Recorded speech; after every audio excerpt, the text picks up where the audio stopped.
बहुत समय पहले की बात है। रेत के समंदरों के बीच बसी एक रियासत थी, नूरिस्तान।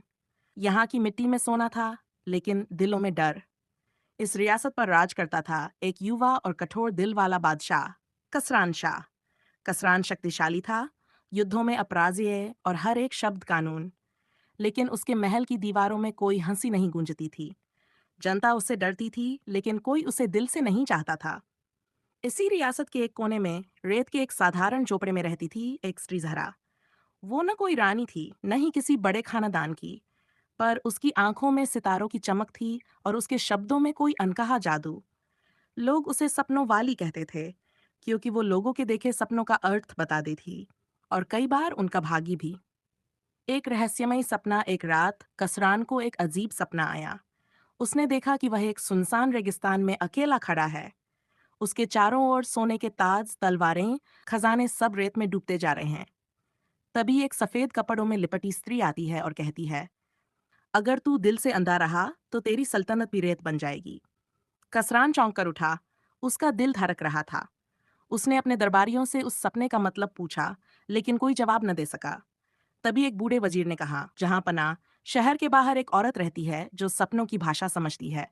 शायद वह तुम्हें जवाब दे सके। मुलाकात कसरान ने अपने सभी शाही वस्त्र त्याग दिए और आम आदमी के रूप में जहरा के घर पहुंचा। जहरा ने उसे देखा और तुरंत पहचान लिया, लेकिन कुछ न कहा। मैं एक सपना लेकर आया हूँ, बादशाह बोला, उसका मतलब जानना चाहता हूँ। जहरा मुस्कुराई और बोली, अगर तुम सच जानना चाहते हो तो तुम्हें 3 शर्तें माननी होंगी। क्या? बादशाह ने पूछा। पहली, एक दिन बिना बताए आम आदमी बनकर शहर में घूमो।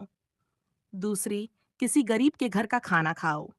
तीसरी, बिना सैनिकों के 3 दिन जनता के बीच रहकर उनकी बातें सुनो। बादशाह ने संकोच किया, लेकिन मान गया। परिवर्तन की राह पहली बार उसने भूखे बच्चों को देखा, रोती माओं को देखा, बूढ़े मजदूरों को देखा और महसूस किया कि उसके किले की ऊंची दीवारों के पीछे कितनी तकलीफें हैं जिन्हें वो कभी देख नहीं पाया था।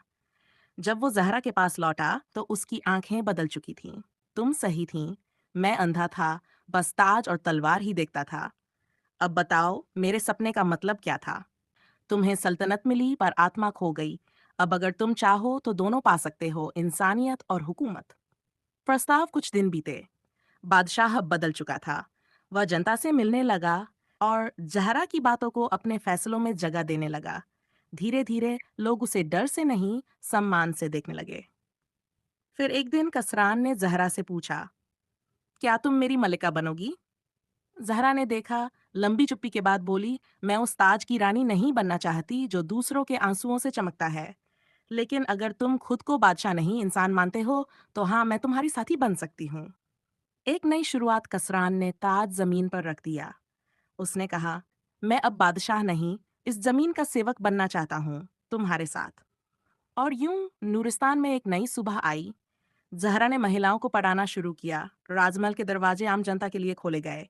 पहली बार रियासत में औरतों की बुद्धि, निर्णय और सम्मान को महत्व मिला। कसरान और जहरा की जोड़ी अब सिर्फ प्रेम की नहीं थी, वो बदलाव की मिसाल बन चुकी थी। अंतिम संदेश, ये कहानी सिर्फ एक औरत की नहीं, हर उस स्त्री की है जो खामोश नहीं रहती, और हर उस बादशाह की जो अपने दिल को बदलने का साहस करता है। कभी कभी एक सपना ही पूरी दुनिया को बदल देता है।